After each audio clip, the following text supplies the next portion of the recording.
What is up, everybody? This is Eric, the one and only Barrier Collector, and today I'm going to be doing my next episode of Let's Compare. Now, this is something I've been wanting to do for a really long time on this set of games. But as of the making of this video, I'm already back from vacation from going to Disneyland. So that's one of the reasons why I got my Mirrorverse characters out here on display. But today we're going to focus on my main dude right here, Roger Rabbit, as we can see right there. And we're going to talk about two games that came out for the NES and Game Boy, and of course Roger Rabbit for the NES and Game Boy. And that's what we're going to talk about today. Now, there's a third Roger Rabbit game that came out in the Famicom, but not in the unlike the NES version. And if you guys saw my episode a while back of the rabbit hole, that is the Crazy Castle series, you guys would know that the original concept of how the entire Crazy Castle series started was because the Famicom in Japan, they wanted to get a Roger Rabbit game going. However, when they wanted to bring it back, the licensing was different. So they had to use, when they wanted to use God, I can't even remember. Either one or the other, Bugs Bunny or Roger Rabbit. A couple of things, no. What happened was that in the US, the Roger Rabbit licensing went to our friend LJN. And the one in the Famicom, they couldn't port it. So therefore, they ported Bugs Bunny as the character instead of Roger Rabbit. So technically, the Japanese version of Bugs Bunny's Crazy Castle is technically Roger Rabbit, but with the character. So yeah, sorry for the confusion. But going back to these two games that came out in the US, this one was made by our favorite company, LJN, back in 1989. And this one was made by Capcom back in 1991 for the Game Boy. Now, wait a minute. Why two Roger Rabbits made by two totally different companies will tell you two totally different stories. But anyways, let's start with the NES version. So this one right here, both of them are the same. They're both action-adventure games. Both of them have the same storyline where Roger Rabbit is trying to save Jessica Rabbit, trying to save Toontown from Doctor Doom, and trying to get the pieces of the whale, alongside with the help of Eddie Valiant, helping him out to do so. But there's two different things. Let's start with this one. In this version of the game, you actually play as Eddie Valiant, with Roger Rabbit following you around, looking for clues to find the whale between LA and Toontown. Now you go through building per building, searching for items, searching for clues that will get you that information. Once you find the password to get into the Ink and Paint Club, you'll be able to access Jessica Rabbit, who will tell you hints of where to find the whale. And that's one of the main things is first find the password, and then go for the whale pieces. All alongside trying to avoid the weasels, who they'll capture Roger and they'll start telling these strange jokes. If you get the jokes wrong, then you lose a life and you lose a Roger, amongst other things that'll hurt you or hurt Roger. So you got to be careful with Roger. You go talking to people, and one of the major hints is if you go into a building and you talk to an individual person out there, and they'll tell you that this building is empty, don't even bother searching it, because the building will be empty. Search the ones that tell you there's something in this building, type of thing. And then you can go in there and you can find items and whatnot. Now, one interesting thing that I found out recently about the game was that each gameplay is different. So a guide cannot help you. So all the information will be different, scattered differently. So there's no guides that could actually really help you on where exactly to find pieces of the wheel. But at the end of the game, you get the pieces of the wheel, you fight Doctor Doom, and you try to defeat him to save Toontown. That's this game. Now, this one, made in 1991 by Capcom, you play as Roger Rabbit. Actually, you don't control Eddie Valiant. You play as Roger Rabbit, but you do seek his assistance. It's also an action game. This is more of a Zelda-like game, but the only difference is that there's 6 stages. I believe there's 6 stages. So yeah, and you go around, looking for certain clues to get you through the next stage. So this one's pretty. It's linear but non-linear, if you get my drift. Non-linear within the stage, but linear at the fact that you keep going to the same spot. But yeah, this is that game. When I played it, I was surprised. I actually thought it was going to be the same as this one, but they're totally different games. So yes, even though they have the same storyline, they're totally different games. Now, which one do I prefer? I honestly, although I grew up, this one was a game from my youth that I grew up playing many, many years ago. I had a lot of fun with it. I also did with this one when it came out. Believe it or not, the original one, I bought a complete copy at one time at a bargain bin, and it was for a couple of bucks, and I was amazed at how fun this game is. And I believe, I forgot, there's this, a Japanese creator, was one of his early games, was this one. So if I get the name, I'll put it in the comments below or on the video itself. But yeah, that was one of his early games. But yeah, I'll give more info on it. But anyways, I like both games. This one's much difficult. This one I feel like was much easier. But I prefer this one. It just feels more it feels more manageable. In this one, you collect different items, just like in the NES version of it. But this one just feels more kind of like a Zelda game where you go around the screen, looking through buildings for items and whatnot. So I feel like this one's a much funner game, and you still get the same storyline. So I would recommend this one more than this one, but still this one is a fun one too. Despite, don't let LJN. It's not only LJN, it's also Rare. I believe it says right there in the cartridge. Let me see.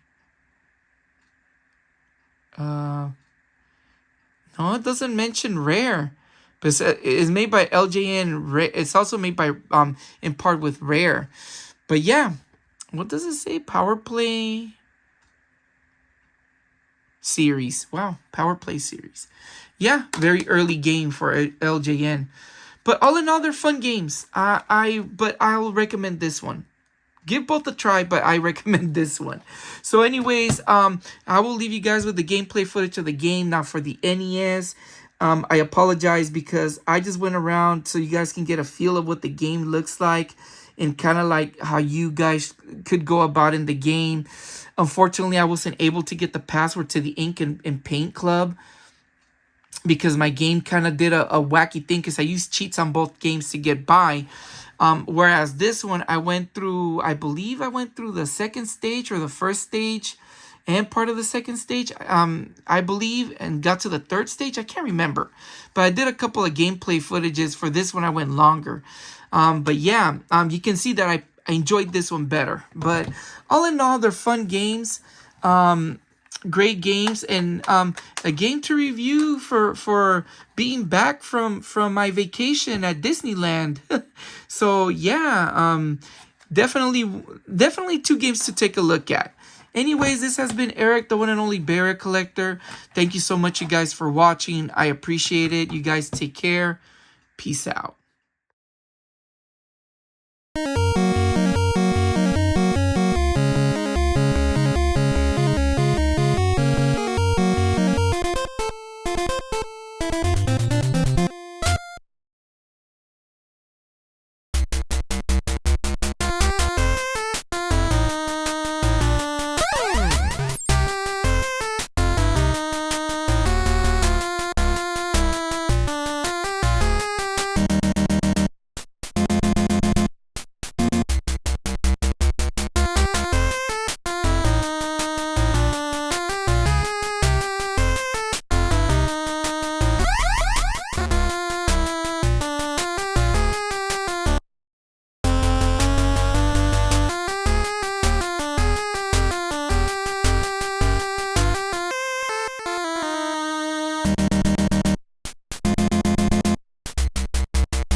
you